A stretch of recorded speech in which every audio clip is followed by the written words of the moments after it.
Algebra 1 students, in this video today we will be looking at more exponential properties, okay? Now listen, please work hard and learn this material. It's very important for your future math. We've looked at some exponential properties already from lesson 8.1, and remember we've also looked at zero exponents and negative exponents, okay? So this is material properties from lesson 8.1. Zero exponents and negative exponents. This is material that you really should be familiar with, or more than familiar, you should be understanding very well by now, okay? Your heading for today, and please copy this in your notes, is Properties of Exponents Part 2. Remember, Part 1 was Lesson 8.1. Properties of Exponents Part 2, Lesson 8.3, and be sure and include today's date in your notes so that they're organized. Now, if I go too fast, remember to just pause the video and get caught up, okay? Here we go. Let's quickly review the properties we learned in Lesson 8.1. You are obviously more than welcome to take notes on this material if you want to. Excuse me. But you don't have to. It's your decision. We learned this in Lesson 8.1 when multiplying like bases. Write the base once and add the exponents. So, x to the 6th power times x to the 10th power does not equal x to the 60th power. It equals x to the 16th power. Okay? Just a quick little review. Property number 2 that we looked at in lesson 8.1, when a power is raised to another power, write the base once and multiply the exponents. So if I have y to the 5th raised to the 11th power, I do not put y to the 16th. I do not add them. I multiply them and I get y to the 55th power. Okay? Alright, number 3. When a product, not a power, when a product is raised to a power, multiply each exponent by the exponent that the product is being raised to. So if I have 2x y to the 5th all to the 3rd power, first of all, notice I do have a product. That means everything is multiplying. It's 2 times x times y to the 5th. They're all multiplying. So I do have a product. It is being raised to a power. Here's the power it's being raised to. So remember, I take this exponent and I multiply it through. Now the 2 has an exponent of 1. The x has an exponent of 1. 3 times 1 is 3. 3 times 1 is 3. 3 times 5 is 15. Now you could leave it like that, or you could put 8x cubed y to the 15th, because 2 to the 3rd power, 2 times 2 times 2 is 8. Okay, a quick review. Here we go. Let's jump right into the new properties that we'll be studying today. Please take some really good notes. Copy this down, please, in your notes. Copy that down, please. When dividing like bases, write the base. Are you listening? One time. Where? In the numerator. And what do? Subtract exponents. When dividing like bases, you write the base how many times? Once. Where? In the numerator. And you subtract the exponents. So let me give you some examples on this. Again, if I go too fast, just pause the video. Let's jump right into this. Well, actually, let's do a proof first, okay? You can take notes on this or just watch. If I had 2 to the 5th power over 2 to the 3rd power, doing this the way you know how to do it, 2 times 2 is 4, times 2 is 8, times 2 is 16, times 2 is 32. So 2 to the 5th power is 32. 2 to the 3rd power is 8. 32 divided by 8 is 4. Alright, that's the long way. Now let's use our property. What do when you're dividing like bases? Well, first of all, stop and think and relax. Look at this problem. What is my base? 2. What is my base down here? A 2. Are they like or unlike? They are like. The bases are the same. So what do when you're dividing? And we are dividing. Here's your division sign right here. What do when you're dividing like bases. Well, put your fraction bar. You write the base one time in the numerator. So here's my base. You write it in the numerator, not down here. And you subtract the exponents. 5 minus 3. By the way, it's always the top minus the bottom. Always top exponent minus the bottom exponent. So it's 5 minus 3. Okay?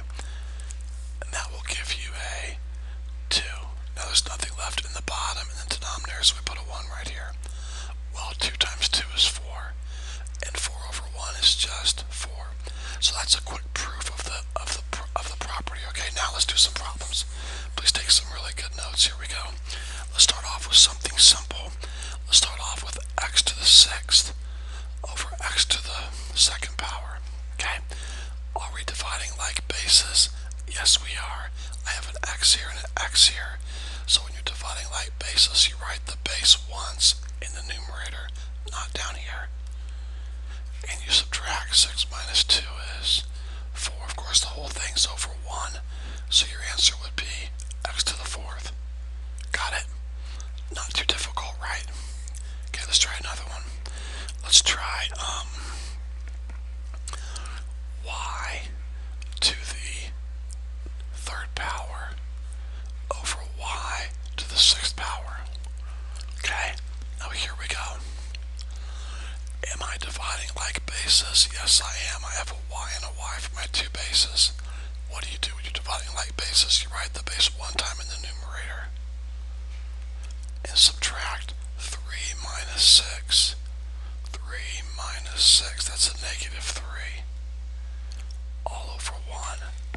Now that's a fine answer, but usually in math we don't like to have negative exponents, and we've learned how to get rid of negative exponents. Pick up the base and the exponent and bring it down to the bottom or up to the top depending on where it is. So there's already a 1 down here. We're going to bring the y to the bottom and the negative 3 becomes a positive 3. And that leaves nothing up top, so we'll put a 1. So we have 1 over 1 times y cubed is y cubed. 1 over y cubed. Alright. Are you guys getting this? Back it up and watch it again if you need to. It's very important you understand this, alright? Let's try another one. Let's try let's try negative 5 to the 2nd power over negative 5 to the 2nd power. No, actually, sorry, don't write this down. I apologize, sorry. Just listen to me. Do not write this down, just listen. We cannot simplify this. Now, we can solve it, but we can't simplify it. You know why? They don't have like bases. Well, yes, they do, Mr. Hart. No, they don't. Here, because we have a parentheses right here, that means the entire base is negative 5. Down here, because there's no parentheses like this, then the base is really just 5, and the negative sign is out here. So the base up top is negative 5. The base on the bottom is just 5. They're not like. Okay, now let's write this problem in your notes. What if the problem looked like this? Copy that down, please. What if the problem looked like that? Please copy that down. Now we have like bases, correct? My base up here is a negative 5. My base down here is a negative 5. So, when dividing like bases, write the base one time in the numerator. So my base is negative 5. I'm going to write that up top. And then subtract the exponents. Well, I have 2 minus 2. 2 minus 2, which is 0. Nothing left in the bottom is a 1. Now we learned this in lesson 8.2. What's anything to the 0 power? 1. And it's over 1. And 1 over 1 is 1. And there's your answer. Okay? Alright, let's try another one, then we'll move on to another property. Please copy this in your notes. What if I have 9 to the 4th times 9 squared all over 9 to the 7th? Alright, let's get to work. Here we go. First of all, we should remember by now that when you're multiplying like bases, you write the base ones and add the exponents, okay? We reviewed that right up here already today, alright? So look up top. I'm multiplying a base of 9 and a base of 9. So you write the base ones and you add your exponents, 4 plus 2. In the bottom I still have this in the denominator. Now next I realize I'm dividing like bases. I'm dividing a base of 9 and a base of 9, okay? So when you're dividing like bases, you write the base ones in the numerator. Subtract your exponents, 6 minus 7, top minus the bottom, and you get negative 1 all over 1 because there's nothing left down here. Now guys, we should know what to do. We don't want this negative exponent, so we pick up the base and the exponent, we bring it to the bottom. So I have 1 times 9 to the 1 power with the 1 up top. Because there's nothing left up top, and my answer is 1/9. 9 to the first power is 9 times 1 is 9. So there's my answer, 1/9. Okay, alright, now let's move on to our last property, then we'll do a bunch of problems, alright? When a quotient is raised to a power, let me go back and say something, and I apologize for forgetting this. Is very, very, very important. Very important. You can only do this property that I'm telling about when you have one term over one term. If you have 5 squared plus 6 to the third over 6 to the second, you cannot say, okay, I've got 5 squared plus, I'm dividing like bases, so I'm going to write the base ones up top and subtract 3 minus 2 is 1. There we go. I'm done. That's totally non-equivalent. This does not equal this. You cannot do that, okay? In order to use this property, you must have one term up top. In other words, there could not be any addition or subtraction. And one term in the bottom. No addition or subtraction. Very, very, very important. You understand that? Okay, moving on to number 2. When a quotient is raised to a power, multiply each exponent by the exponent that the quotient is being raised to. That sounds pretty confusing, but if you watch my examples, I think it will make sense. Here we go. Please write this down. Notice I have a quotient. A quotient means a division problem, okay? Quotient means you have a division problem. So I have a division problem here, 2/3 raised to the what power? Second. So I have a quotient, 2/3 raised to a power of 2. You multiply each exponent by the exponent that the quotient is raised to. For example, my power is a 1, my power is a 1. Take your 2 and multiply it through. 2 times 1 gives you a power of 2, or an exponent of 2. 2 times 1 gives you an exponent of 2. So now my final answer would be 4/9. 2 times 2 is 4, 3 times 3 is 9. So when you have a fraction or a quotient raised to a power, you take the exponent and you multiply it through. Let's try another one. Let's try this one here. Now this one's really confusing, so be careful. We have negative 3 over y to the third power. Now, please listen carefully. This negative sign, in order for you to solve this problem correctly, really this negative sign needs to go in the top or the bottom, either one. Now you don't put it in both. If you put it in both, you would have negative 3 over negative y, and a negative over a negative is a positive. Okay, we have a negative fraction, so it doesn't matter where you put the negative sign. You can put it in the top or the bottom, the numerator or the denominator. That's up to you. Just don't put it in both, okay? Okay, I'm going to choose to put it up top, so now I have negative 3 over y, all of this to the third power, okay? Now my power is 1 and my power is 1. Now notice this negative 3 is inside the parentheses and this 3 is on the outside, so when I go to multiply this 3 through, be sure and put your negative 3 in parentheses to the third power. 3 times 1 is 3. It's very important that you do that. 3 times 1 is 3. Okay, this 3 right here is not only the exponent or the power of this 3, but it's also the exponent and the power of this negative sign too, because they're both inside the parentheses, and this 3 is on the outside of the parentheses. Now, to finish the problem, we have a negative 3 to the third power. It means negative 3 times negative 3 times negative 3. That's going to give you a negative 27 all over y cubed. And there we go. Alright, because negative 3 times negative 3 is a positive 9. And a positive 9 times negative 3 is a negative 27. Alright. And now, of course, you could leave your answer like that, or you could say a negative over a positive makes the whole fraction negative. And you could write your answer that way also. It really doesn't matter. Okay? Alright, let's take a look at one more, then we'll do some more difficult problems. We'll be finished, okay? Let's take a look at 7/4 to the negative third power. Alright, now notice I have a quotient 7/4 raised to a power negative 3. So I'm going to take my negative 3 and multiply it through. So negative 3 times 1 is negative 3. Negative 3 times 1 is negative 3. And there we go. Now, if I had a 7 here instead of a 4, then I could use my property of dividing like bases, but I don't. If I had a 4 right here instead of a 7, then I could use my property of dividing like bases, but I don't. I have a 7. So the only thing you can really do is, let's at least get rid of our negative exponents.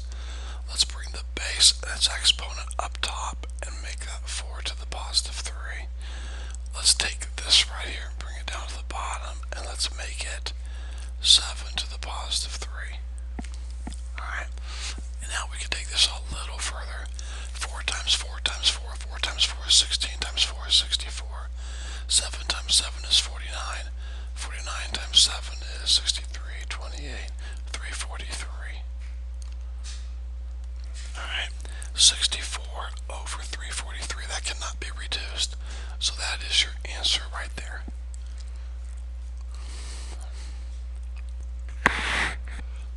Okay, students, let's work on a lot of problems. Well, not a lot. Let's work on some more difficult problems. See if you can figure these out, okay? Let's try a couple of these. We'll be done. Copy this down and feel free to work ahead, okay? If you want to. These will be pretty challenging. 2xy squared over 3x times 9xy squared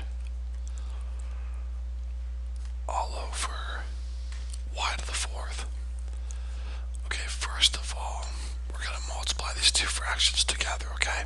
So I'm going to put a fraction line. Now remember, when you multiply a fraction times a fraction, you multiply the top times the top. And then when that's done, you multiply the bottom by the bottom, okay? So here we go. Top times the top. Well, first of all, we take coefficient times coefficient. 2 times 9 is 18. That's just multiplying two numbers. There's no special property for that. No exponential property we're using. Just good old-fashioned elementary math. 2 times 9 is 18. Got it. Now, next, let's look at our like bases. We're multiplying an x here to the 1 times an x squared here times an x to the 1 power. So when you're multiplying like bases, write the base once and add the exponents. When you're multiplying like bases, a y and a y, you write the base once. There's a 1 right here, and you add the exponents. Now in the denominator, when we take 3x times y to the 4th, don't forget there's really a 1 here, even though you can't see it. So 3 times 1 is 3. And then there's an x here, but no x's over here. There's a y here, but no y's over here. So we simply leave it x, y to the 4th. Okay? Alright, now let's continue on. Let's simplify this fraction. I see some like bases here and here and here and here. So they're there. Okay, we can see them, but there's no like bases here and here. We can still reduce it though. We just can't use our properties of exponents, but we can reduce this. We know how to do that, guys. 3 goes into both these numbers, so 3 becomes a 1 and 18 becomes a 6. So now I have a fraction bar with a 6 right here and a 1 right here. Now, I have taught you when you're dividing like bases, x and x, write the like base once in the numerator, and then subtract. There's a 1 right here. 3 minus 1. 3 minus 1, that would give you a 2. Now here we're dividing like bases, a y and a y. I've taught you to write the like base in the numerator, and then subtract 3 minus 4. 3 minus 4, which is negative 1. Okay, so I'm looking pretty good. The only thing is I really would like most of my answers to not have negative exponents. This exponent here is positive, this exponent here is positive. However, this exponent right here is negative. So I'm going to pick this up and bring it down here, and my final answer is 6x squared over 1. There's a 1 there already.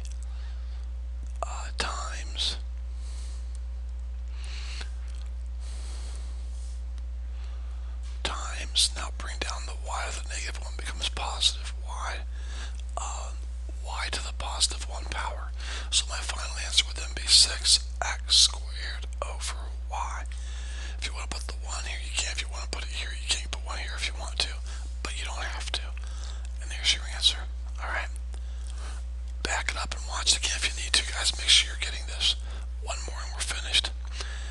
Okay, I have 2x over y squared.